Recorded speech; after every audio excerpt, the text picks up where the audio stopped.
Assalamualaikum warahmatullahi wabarakatuh. Bismillahirrahmanirrahim. Innal hamdalillah nahmaduhu wa nasta'inuhu wa nastaghfiruh wa na'udzu billahi min shururi anfusina wa min sayyiati a'malina.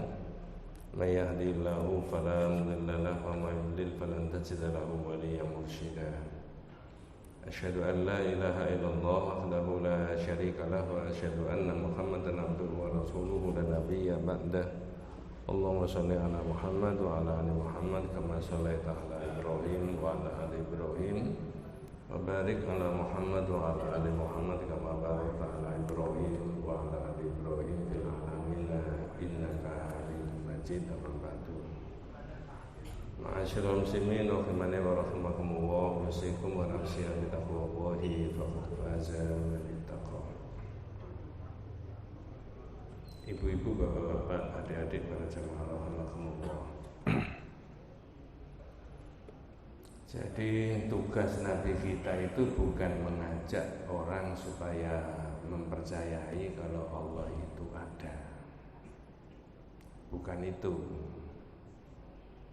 Tanpa diajari oleh Nabi bahwa Allah itu ada, itu orang itu sudah paham saat itu. Tapi yang diajarkan oleh Nabi dan misi utama itu adalah menjadikan Allah satu-satunya di dalam hidup. Orang hidup, orang tumbuh berkembang, orang sakit, orang sehat, orang punya prestasi, bahkan orang meninggal, itu terkait dengan Allah. Makanya ketika kita membahas kitab yang lama, membahas mengenai Al-Asmaul Husna, nama-nama Allah yang baik, itu ada keterangan nama Allah itu laisat maksurah bi adatin muayyanin. Nama Allah itu tidak terbatas pada bilangan tertentu. Nah, ini agak panjang tapi tidak saya terangkan detail, sepintas. Mengapa kok laisat maksurah bi adatin muayyanin, tidak terbatas pada bilangan tertentu itu? Karena untuk memenuhi kebutuhan seluruh makhluknya. Dalam bahasa yang berbeda, bahasanya adik-adik dan anak-anak kita itu, apa yang ada di dunia itu terkoneksi dengan Asmaul Husna. Ketika dicabut oleh Allah, orang kehilangan kekuatan dari Asmaul Husna itu tadi. Contoh, Allah itu Al-Qawiyyu, memberikan kekuatan. Tapi ketika kekuatan itu dicabut oleh Allah, maka orang itu tidak punya kekuatan, walaupun orang itu masih hidup. Loh itu loh. Jadi Nabi itu mengajak, kalau pakai bahasa Surabaya itu, ya Mas, jadikan Allah itu satu-satunya. Kamu kan sudah percaya toh kalau Allah itu ada.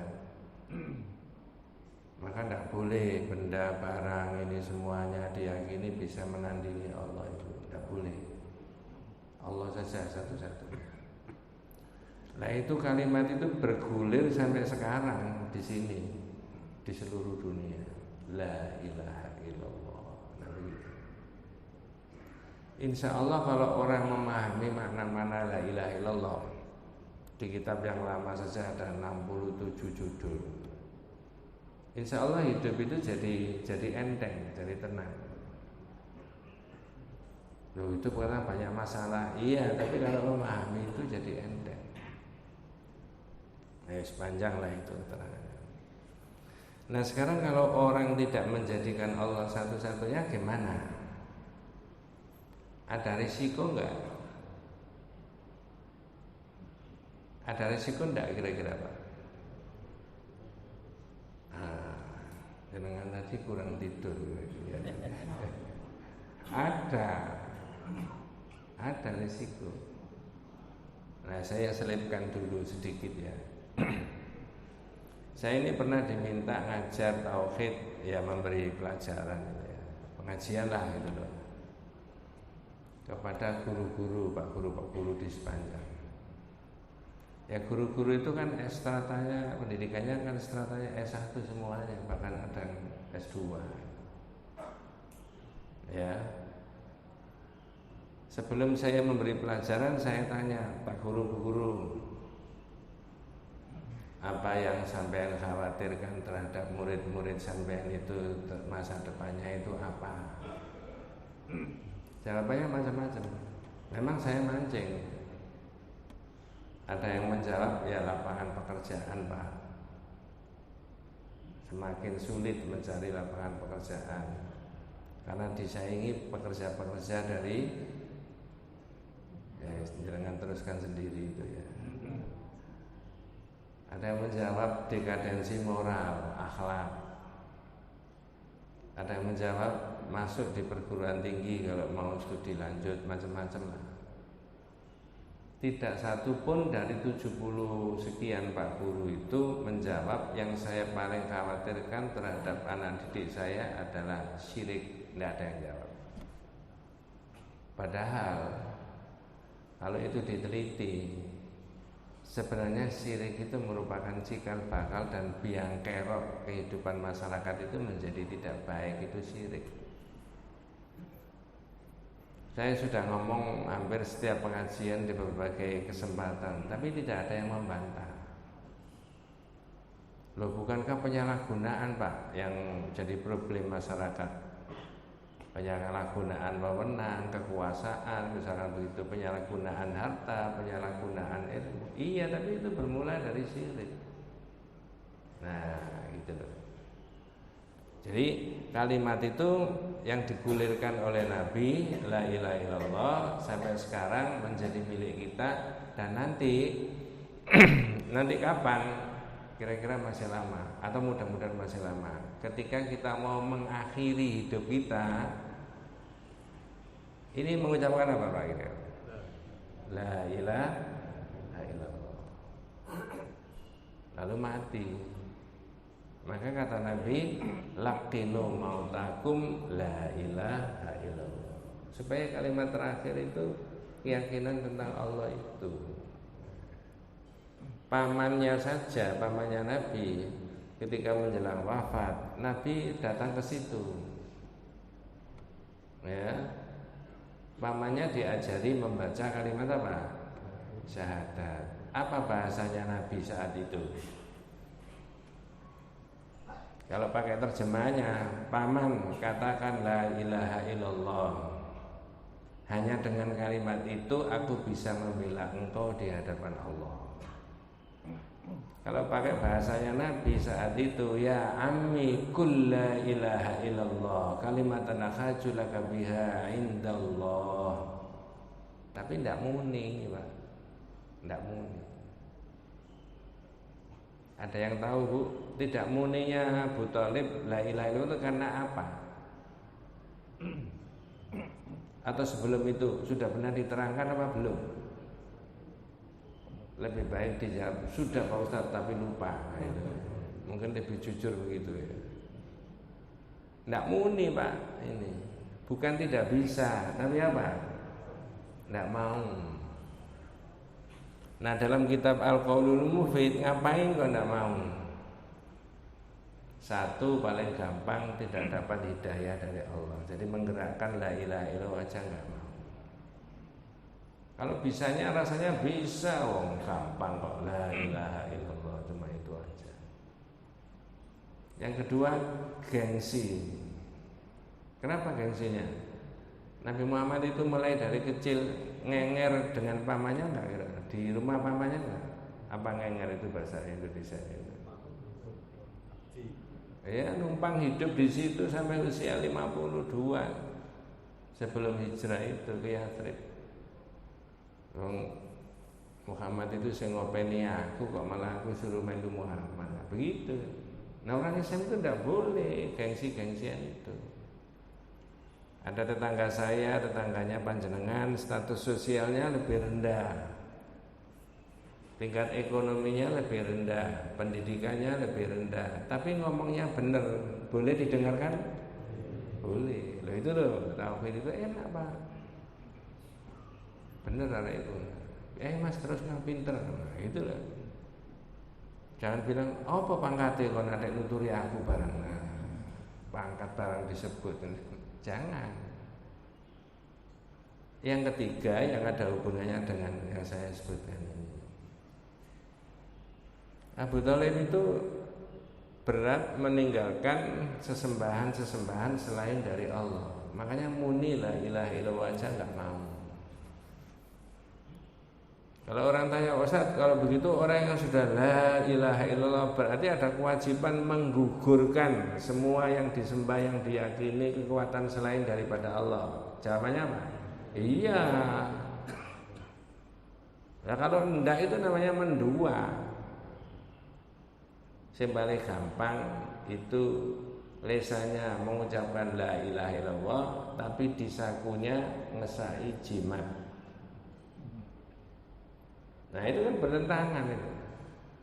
Ini mengatakan tidak ada kekuatan, tidak ada yang saya sembah, tidak ada yang bisa memberi rezeki, tidak ada yang menyelamatkan kecuali Allah.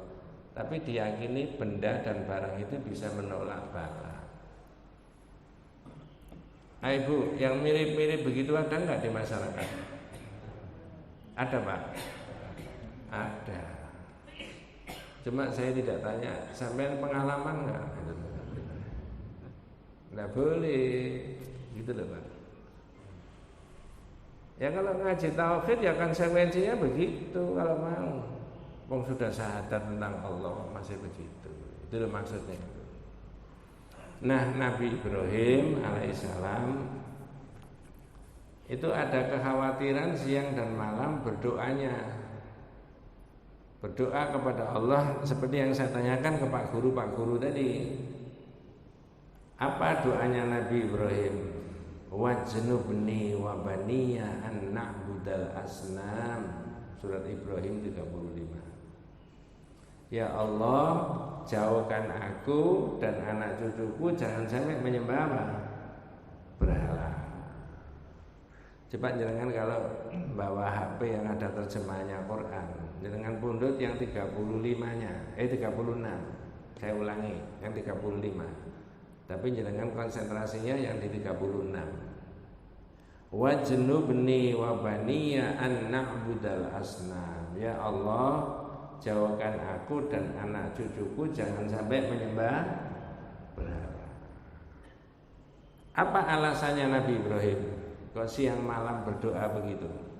Yang Pak Guru tadi tidak khawatir seperti begitu. Nah kita sebagai orang tuanya juga mestinya harus merespon, menselaraskan dengan apa yang dimohonkan Nabi Ibrahim itu. Sekarang yang 36 itu alasannya Nabi Ibrahim. Apa Pak alasannya? Monggo. Ya Tuhan, berhala-berhala itu telah menyesatkan banyak dari manusia. Berhala itu telah apa tadi Pak? Menyesatkan manusia. Sekarang saya tanya, yang tersesat apanya? Bukan akidahnya saja Pak. Yang tersesat itu bukan itunya saja. Enak-enak orang punya jabatan, enak-enak orang dapat fasilitas dari perusahaan, dari BUMN, dari negara dan sebagainya. Mengambil yang bukan haknya karena mencintai dunia lebih dari mencintai Allah. Mohon maaf, ini lama-lama bisa tersesat gak orang ini Pak? Contohnya jatuh dengan tidak terhormat gara-gara itu tadi. Jadi itu bukan omong kosong dan itu bukan zaman dulu saja. Makanya syirik dan tauhid secara berlawanan itu masih relevan, masih cocok untuk ditarik sampai 2023. Loh 2023 toh? Enggak, maksudnya ngajinya kan 2023 ya.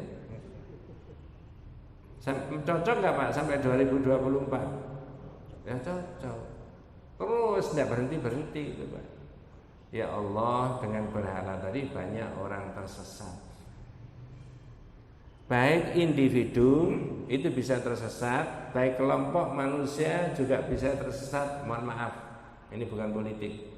Bangsa dan negara arahnya bisa tersesat nggak Pak? Saya ulangi, bangsa dan negara arahnya bisa tersesat? Bisa. Loh ini keliru, ini kok diarahkan ke sana itu. Oh ternyata banyak orang menggarong miliknya negara, makanya karuan hidup ini, tersesat semuanya Pak. Pikiran begini bukan mengolok-olok orang, enggak. Pikiran begini ini bukan mengajak untuk visi misi politik tertentu, enggak. Memberi penjelasan. Inilah kekuatan tauhid itu dan itulah bahayanya apa? Inilah kekuatan tauhid itu dan itulah bahayanya apa? Syirik. Makanya di mana-mana saya ditanya orang, gak bahaya.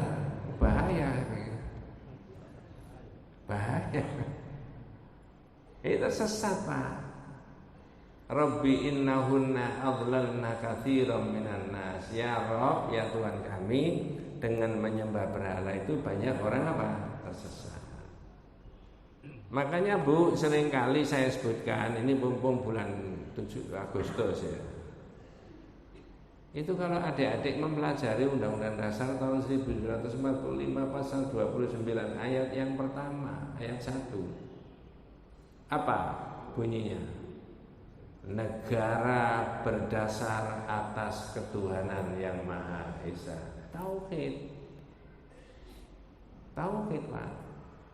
Nah, cuma kan tidak banyak orang itu mengungkap makna-makna tauhid itu kemudian direlevansikan dalam kehidupan kita sehari-hari. Nah, disitulah sebenarnya kekuatan tauhid itu dan itu kelemahan syirik tadi. Maka Nabi Ibrahim sendiri mengajak mereka untuk menyembah Allah satu-satunya, dan sepanjang hidupnya Nabi Ibrahim khawatir jangan sampai anak cucunya menyembah apa tadi Pak? Berhala. Saya tanya sebelum saya lanjut. Berhala itu bisa benda Pak? Bisa barang? Bisa orang? Kalau orang gimana caranya? Memberhalakan orang itu gimana caranya?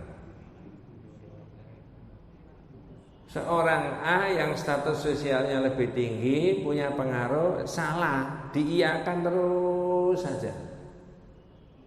Seorang bapak di rumah tangga atau di masyarakat, seorang tokoh salah, nabrak hukum dan syariatnya Allah, lalu diiyakan terus saja. Ini sama dengan, mohon maaf, memberhalakan itu tadi. Ini kalau tidak biasa ngaji tauhid kaget loh. Tapi jangan sudah biasa kan? Itu loh. Baik, berikutnya berhala itu bisa uang Pak? Diapakan? Yang gambarnya apa? Yang gambarnya apa saja? Coba saya selipkan pikirannya Profesor Dr. Nurholis Majid, sudah meninggal orang. Terlepas daripada orang itu setuju atau tidak. Nah, sekarang saya kemukakan pikirannya beliau itu dalam forum pengajian ini. Saya baca dalam bukunya yang berjudul Islam, Doktrin dan Peradaban. Profesor kan gitu Pak bahasanya. Nah, kalau saya jenengan ini kan bahasanya wong desa. Apa kata beliau? Ini serius tuh. Kalau syirik, orang itu syirik kepada Allah dengan benda, dengan barang, benda-benda langit, benda-benda mati, benda-benda bumi. Caranya mengatasi gampang, kata dia. Apa itu? Ibarat musuh sudah jelas. Ngatasinya gimana? Benda dan barang yang disyirikkan dengan Allah itu kalau orangnya nggak percaya, buang, sudah, orangnya tobat, selesai. Betul Pak? Saya ulangi. Caranya mengatasi terhadap syirik kepada Allah, yang disyirikkan itu, atau yang dipakai mensyirikkan itu benda barang, benda-benda langit, benda-benda bumi, gampang. Caranya apa? Kalau orang yang sudah tidak percaya, benda dan barangnya itu dibuang, lalu orangnya apa? Tobat. Tetapi yang susah itu adalah syirik kepada Allah yang diwujudkan dalam kecintaan manusia terhadap harta benda. Saya ulangi, tetapi yang sulit itu adalah syirik kepada Allah yang diwujudkan dalam kecintaan manusia terhadap apa? Harta benda. Ada nggak Pak orang mengumpulkan harta benda tapi nabrak hukum dan syariatnya Allah? Ada. Lah itu loh kata Nurholis itu. Mengapa kok begitu? Karena semua manusia itu punya potensi untuk mencintai dan punya kesenangan untuk mencintai apa? Dunia. Loh, di situ Pak bahayanya. Nah, jadi maka dalam pandangan akidah tauhid yang pertama yang mana? Pikirannya Nabi Ibrahim tadi, kekhawatirannya Nabi Ibrahim, banyak orang tersesat karena itu tadi. Maka masyarakat itu arahkan kepada pikiran dan tindakan yang bertauhid. Ibu-ibu, bapak-bapak, mudah-mudahan tidak salah paham. Kalau sudah dewasa, apalagi bukan dewasa, ini dengan sudah dewasa apa sudah sepuh ya? Sudah?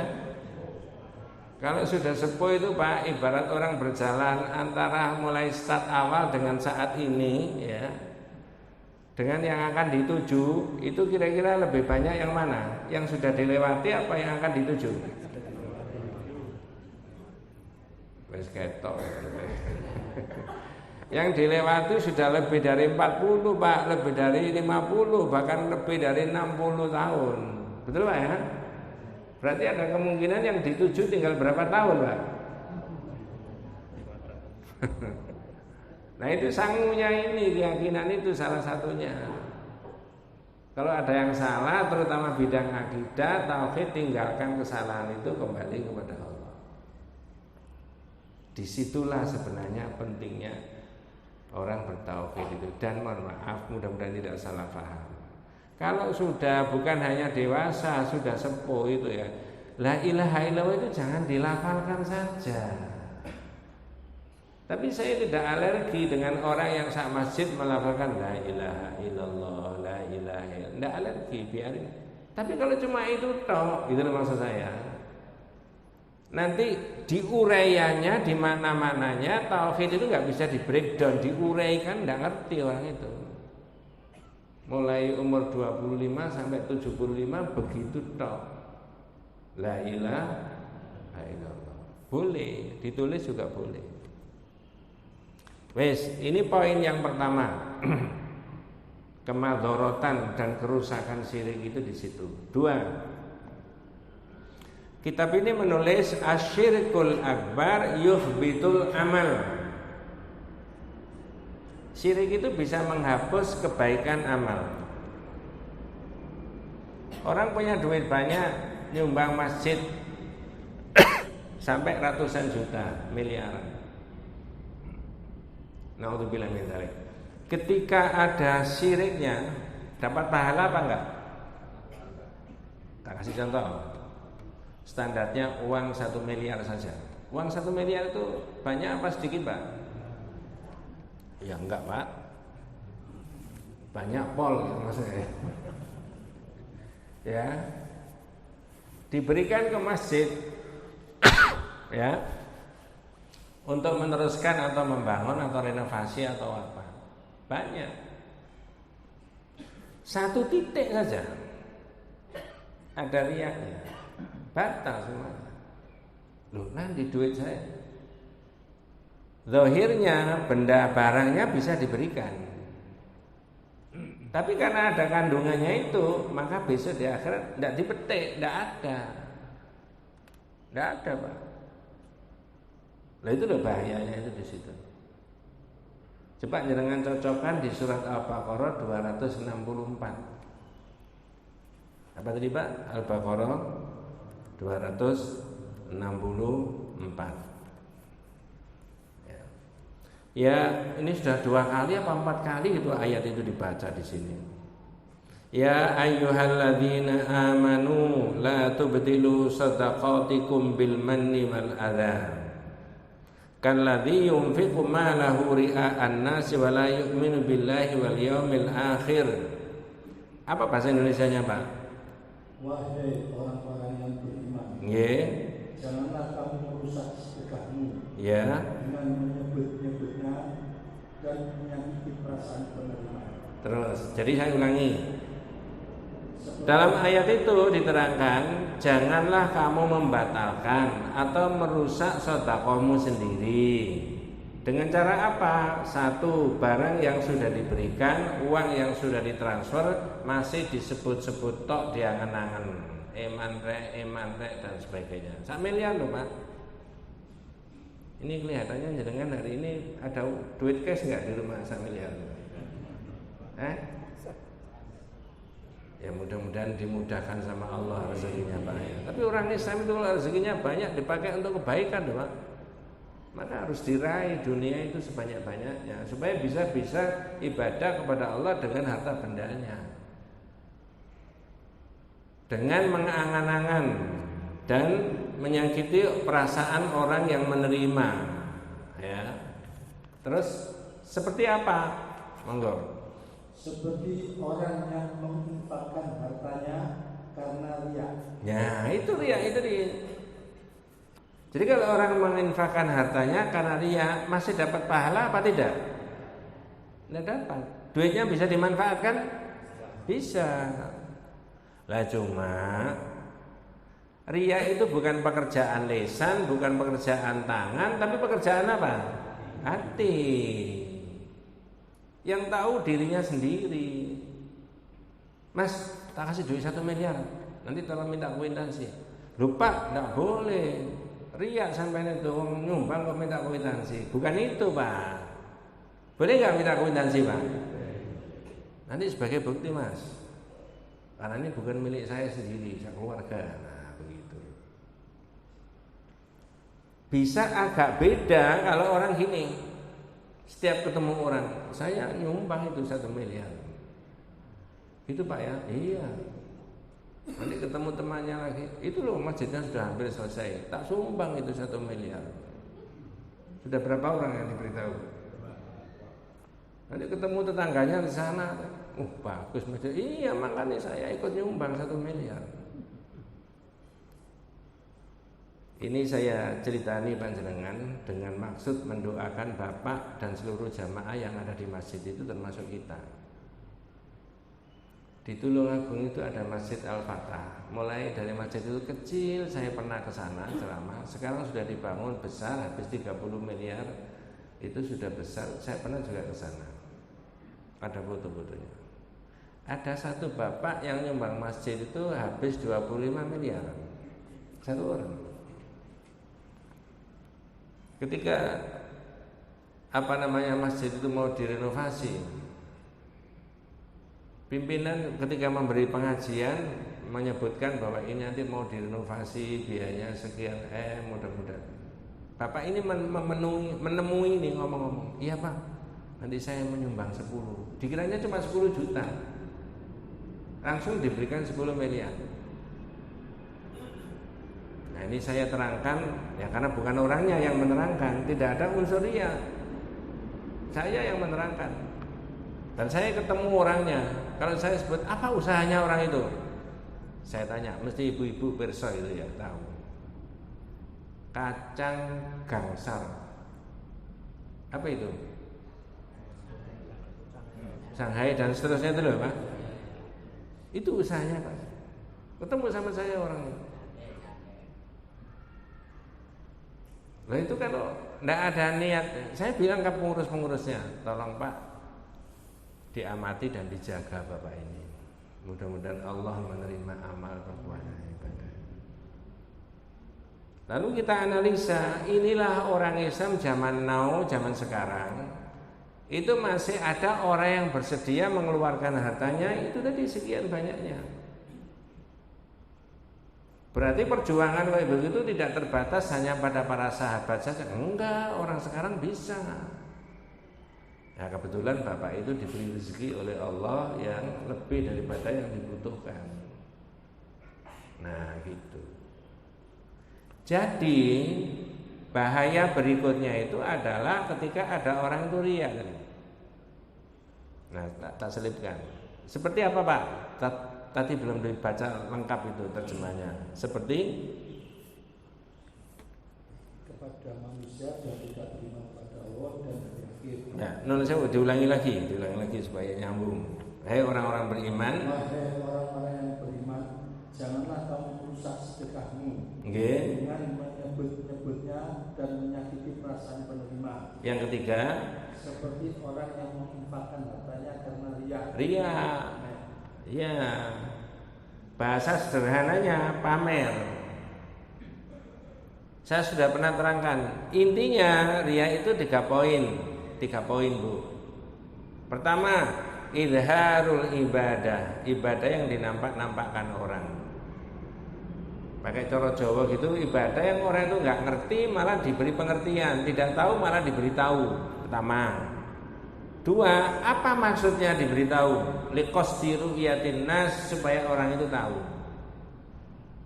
Orang nggak ngerti, orang nggak tahu malah diberitahu. Apa motivasinya? Ya memang supaya tahu dia.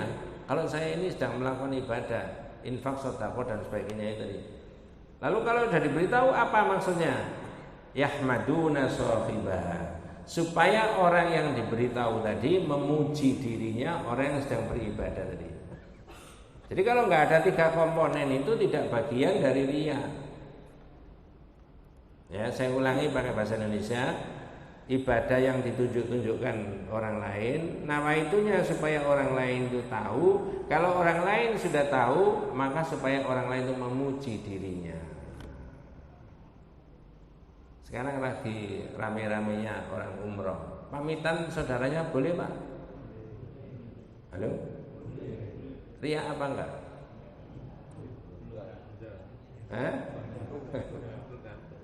Itu tadi pekerjaan apa tadi? Hati. Aku jangan budal umroh dongakno. Umroh ada kondo barang ria, enggak. Gimana untuk meminimalisir? Ya, misalkan orang ini yang sudah berkali-kali umrah ditanya orang, ya mudah-mudahan saya dan panjenengan bisa ya. Mas, Pak, katanya sudah pernah umrah. Oh iya pernah. Selesai gitu. Jangan dilanjutkan. Mas, Bu, Pak, katanya sudah pernah umrah. Iya, saya itu sudah yang ke-8 kalinya ke umrah. Dan yang paling berkesan itu yang ke-7 itu luar biasa saya. Oh gitu Pak, iya. Nggak tahu kekuatan apa kok bisa langsung mencium Hajar Aswad itu. Itu yang ke-7. Saya tanya, orang tadi tanya berapa kali apa tidak? Enggak tahu. Tanya yang berkesan? Enggak. Untuk meminimalisir kemungkinan terjadi riya, maka jelaskan seperlunya saja. Ya, Pak, sudah pernah umrah? Sudah, alhamdulillah. Itu selesai.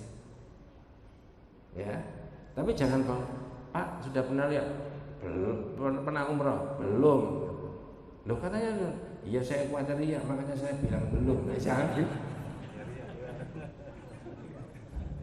Jangan. Malah keliru. Alhamdulillah dimudahkan sama Allah. Selesai.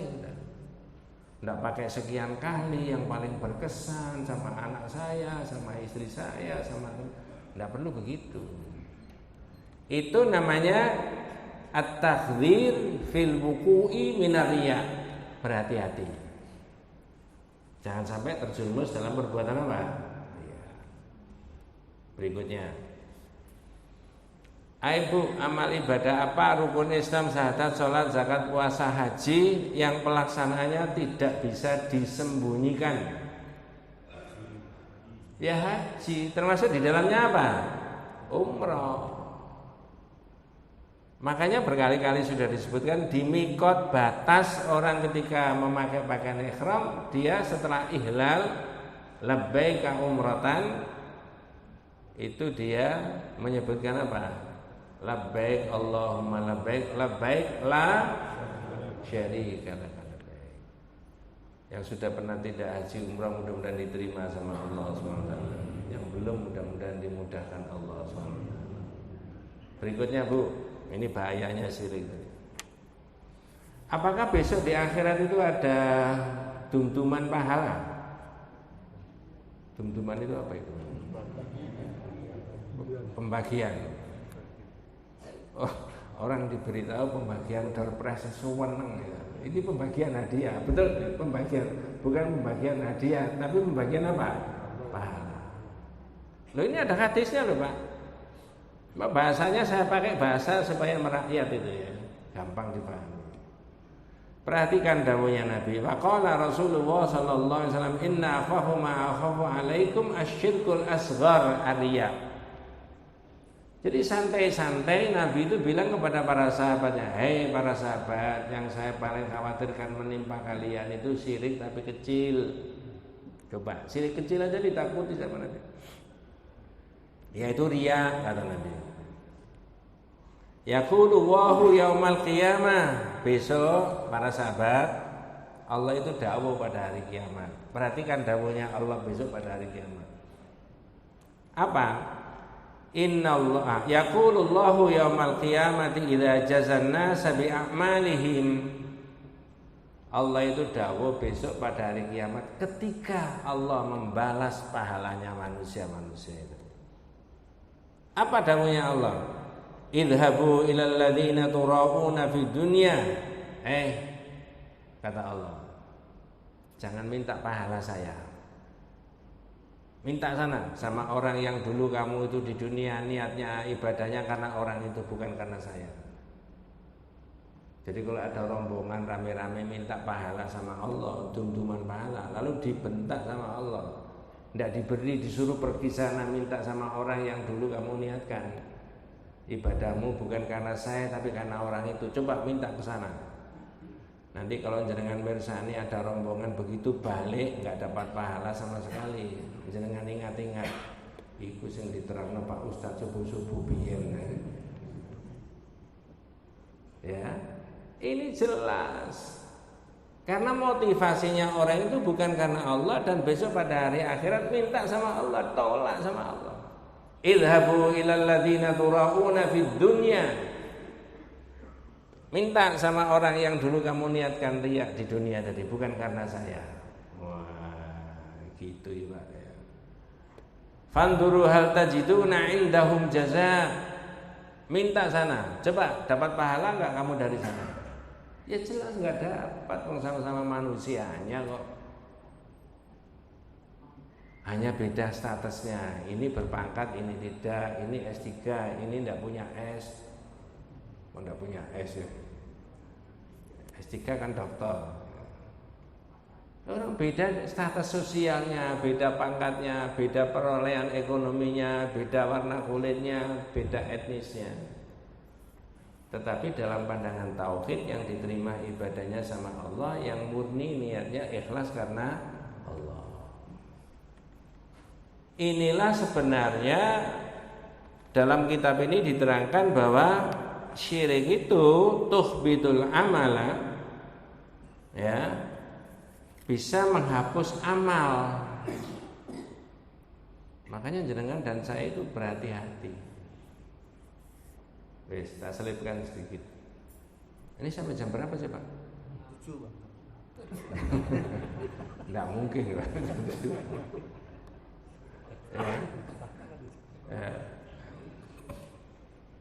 Kalau orang umroh terus selfie di depan Ka'bah, boleh apa tidak? Terus di-share di grup.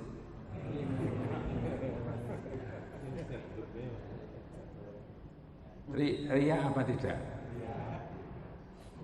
Ya tergantung itu tadi Pak. Ya toh.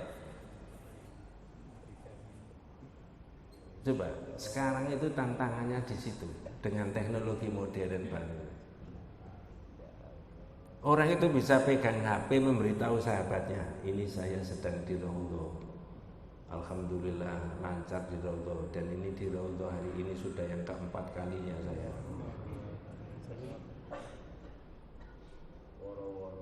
Andai kata tanpa diberitahukan di grup, Allah itu tahu nggak kira-kira? Dan niatnya itu supaya orang lain tahu apa niatnya supaya Allah tahu? Ya mestinya Allah, ya sudah. Ini loh tantangan kita itu Pak sekarang. Jadi dari sisi iman itu hangus, hapus, nggak ada kebaikannya. Ya. Makanya tadi saya matur panjenengan untuk at-takdzir fil wuqu'i minariya harus berhati-hati. Seperlunya saja kalau ditanya orang. Pak, sudah pernah umrah tadi? Sudah, alhamdulillah. Ya sudah, selesai. Jangan ikut kontribusi di masjid, ya, insya Allah ikut. Jangan diperpanjang-panjang. Wih, ikut saya itu tiap bulan berapa coba? Masya Allah, itu loh Pak. Ya, bisa merusak amal. Yes. Berikutnya Pak. Poin yang pertama tadi saya matur panjenengan dalam kajian pagi hari ini, Nabi Muhammad mengajak supaya menjadikan Allah satu-satunya, kemudian diurai agak panjang tadi, termasuk kekhawatiran Nabi Ibrahim terhadap generasi muda setelah Nabi Ibrahim tidak ada, anak cucunya jangan sampai menyembah apa? Berhala. Mengapa? Tersesat. Arah hidupnya menjadi tidak jelas. Wong sudah 50 tahun lebih, 60 tahun lebih kok arah hidupnya belum jelas itu mana? GJ. Gak jelas belas ya. Jangan. Harus arahnya jelas. Apa? Mentauhidkan Allah Pak Ustaz, cari surga. Oh gitu loh, tegas itu. Kok gitu Pak? Saya itu udah di atas 50 tahun nih. Lah mencari apa kalau enggak mencari surga? Ya. Andai kata saya cari dunia, dapat kemewahan dunia, saya nikmati berapa tahun Pak? Nah, yang kedua, tauhid tadi memang sangat ditekankan sama Nabi. Sebaliknya syirik itu bisa merusak amal itu tadi. Paling dominan adalah ketika orang tidak terasa, yaitu riya tadi. Saya minta tolong panjenengan buka surat Az-Zumar 65. Surat Az-Zumar ayat 65. Walaqad ukhiya ilaika wa ilal ladzina min qablika la in asyrakta la yahbatanna amaluka wa la takunanna minal khasirin. Dan sungguh telah diwahyukan kepadamu dan kepada nabi-nabi yang sebelummu. Apa yang diwahyukan oleh Allah kepada Nabi Muhammad dan kepada nabi-nabi sebelum Nabi Muhammad? Prinsip apa di dalam hidup? Monggo Pak. Sungguh jika engkau mempersekutukan Allah, niscaya akan hapuslah amalmu. Iya, hapus amalmu. Terus dan tentulah engkau termasuk orang-orang yang rugi. Bercapek-capek, berpanas-panas, itu semuanya kalau itu ibadah di siang hari di terik matahari tadi nggak dapat apa-apa. Walaqad ukhiya ilaika wa ilal ladzina min qablika la in asyrakta la yahbatanna amaluka wa la takunanna minal khasirin. Nah, sekarang saya tanya, kalau begitu tauhid itu menjadi sangat penting di dalam hidup dan semua ibadah didasarkan pada tauhid, mestinya ini saya minta pendapat panjenengan. Mana yang didahulukan? Apakah dakwah tauhid, apakah dakwah tentang sholat, apakah dakwah tentang sosial, amal sosial? Mana kira-kira Pak? Tauhid dulu mestinya. Naudzubillah, bukan karena saya loh Pak. Enggak. Nabi mengajari para sahabatnya itu mendasari pada akidah tauhid dulu, sebelum yang lain-lain. Amal saja tadi nilai itu tadi ya, yang amal berkaitan dengan harta benda bisa tidak dapat kebaikan, tidak dapat pahala. Sholat juga begitu. Rajulun yusolli, kata Nabi, orang sholat fayuzayyinu sholatahu lima yara minna dari rajulin. Orang sholat, sholatnya diperindah, diperbagus karena dilihat orang. Itu dia. Sekarang saya tanya, berarti penyakit riya itu bisa menimpa saya Pak? Saya yang mewakili panjenengan membacakan isinya kitab, bisa menimpa saya? Sampai nggak boleh sungkan Pak ya. Bisa? Bisa, wong saya sholat setiap hari kok. Bisa menimpa para sahabat? Bisa. Itu yang didawuhkan Rasulullah, yang paling dikhawatiri kan itu. Nah, pandangan tauhid kalau begitu terangkan dulu tauhidnya sebelum yang lain. Iya. Mudah-mudahan besok anak cucunya panjenengan, anak cucu saya kita menangi atau tidak ada yang menjadi ulama tauhid Pak, luar biasa. Karena itu bisa luar biasa untuk umat itu ya. Ya. Wes. Masih ada waktu Pak? Masih. Tenang aja Pak. Jangan nanti jalan sehat apa enggak sih? Iya. Sudah lewat ya? Makanya sehat-sehat ya. Ya disyukuri Pak, orang itu harus salah satunya bergerak ya. Saya sendiri alhamdulillah Allah memberi saya hidup di dunia itu sampai sekarang ini 69 tahun. Tapi jangan gini Pak. Ustadz katanya umatnya Nabi itu umurnya antara 60 sampai 70. Bener nggak Pak? Berarti jangan diteruskan yang itu. Orang Islam itu enteng menghadapi begitu-begitu itu Pak. Berapa saja umur yang Allah berikan, mudah-mudahan barokah dan diisi dengan kebaikan. Gitu loh. Nah kalau mati dalam keadaan ketika di masjid taklim, ketika sholat, ketika ngaji, ketika khutbah, ketika pidato, bagus gak Pak zahirnya?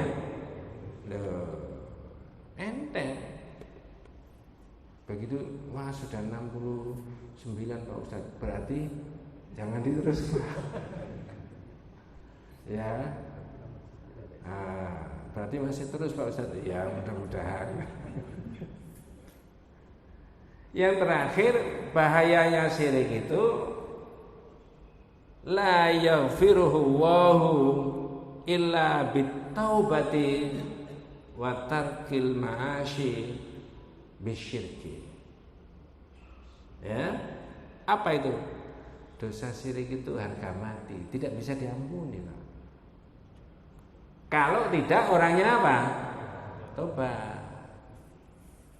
Disitulah kemudian para jamaah tanya, lah kalau selain syirik Pak Ustaz, menurut pendapatnya para ulama, selain daripada syirik, orang itu sadar dia berbuat salah atau tidak, itu otomatis ada ampunan jika akidahnya baik. Tapi syirik itu harga mati, tidak bisa. Dan tidak ada khilaf, tidak ada perbedaan para ulama. Jika naudzubillah min dzalik, syirik itu dibawa sampai apa? Mati. Dari mana dosa-dosa yang lain bisa diampuni ketika orang itu mati masih membawa dosa? Prosesnya kan disolatkan kan orang sak masjid mendoakan semuanya Pak ya. Apa doanya?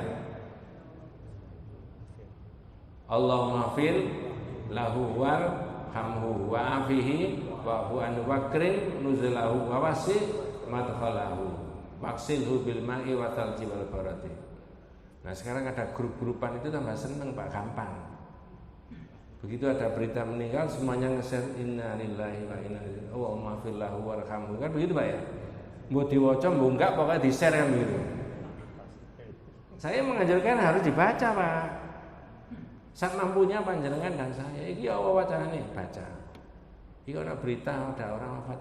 Oh, maafillahu warhamhu.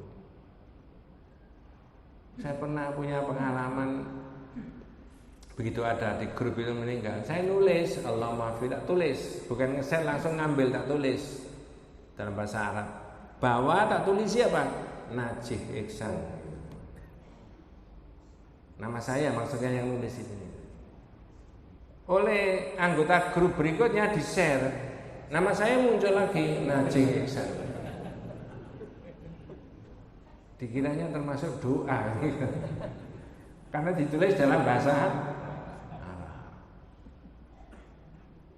Para ulama ketika ada orang masih mati lalu membawa dosa selain daripada syirik yang belum sempat ditobati, itu dengan didoakan banyak orang diampuni.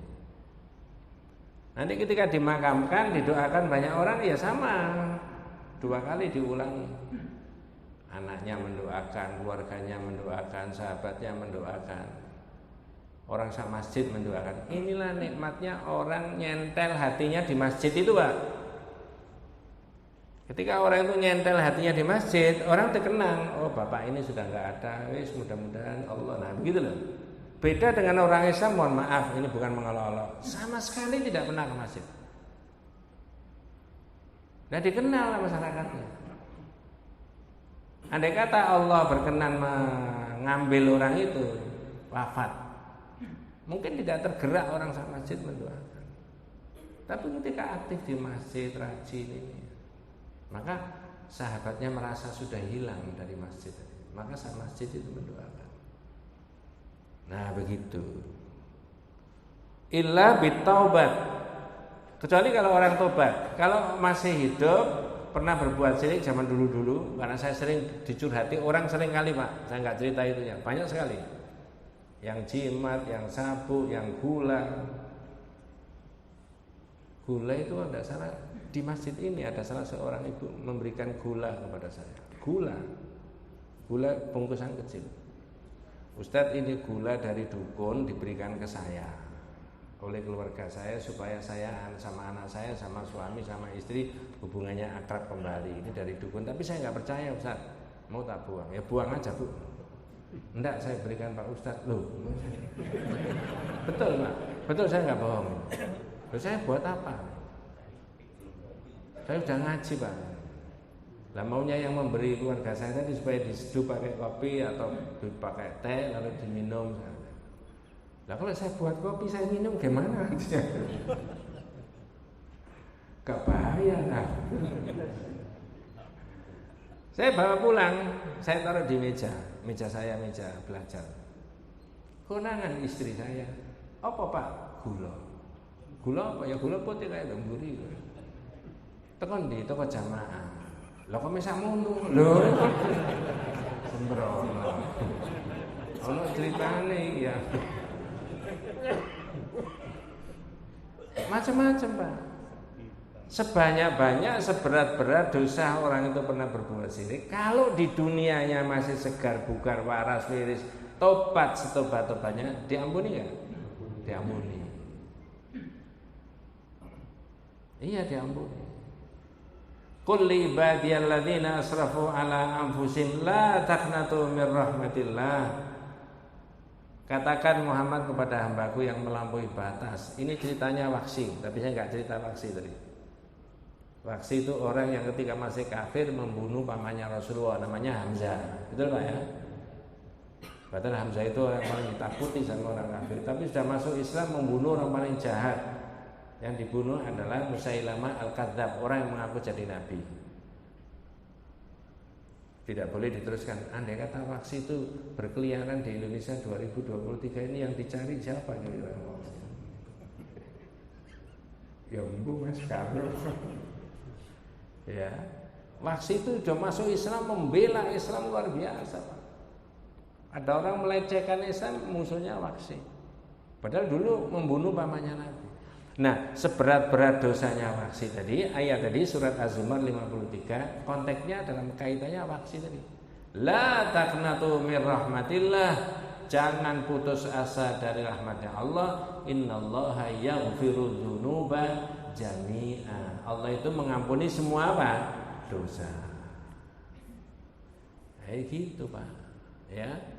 Apalagi Pak, saya dan panjenengan itu zahirnya memang bukan semakin jauh dengan Allah, tapi semakin apa Pak? Dekat. Iya. Apa itu Pak Ustaz? Engkau dekat, aku dekat. Bukan, tidak ada hubungannya. Zahirnya kita semakin dekat. Inilah nikmatnya orang kumpul di masjid itu Pak ya. Banyak sahabat, banyak saudara, ada taklim, ada pengajian ya. Tidak ada hati yang tidak enak, tidak hati yang macam-macam lah. Karena kita dalam satu wadah ukhuwah Islamiyah, persaudaraan kita. Mudah-mudahan kita semuanya diberikan rahmat, barokah, hidayah Allah Subhanahu wa taala. Hadanallahu wa iyyakum ajmain. Kita tutup dengan doa kafaratul majlis. Subhanallahumma wa bihamdika asyhadu an la ilaha illa anta astaghfiruka wa atubu ilaik. Assalamualaikum warahmatullahi wabarakatuh.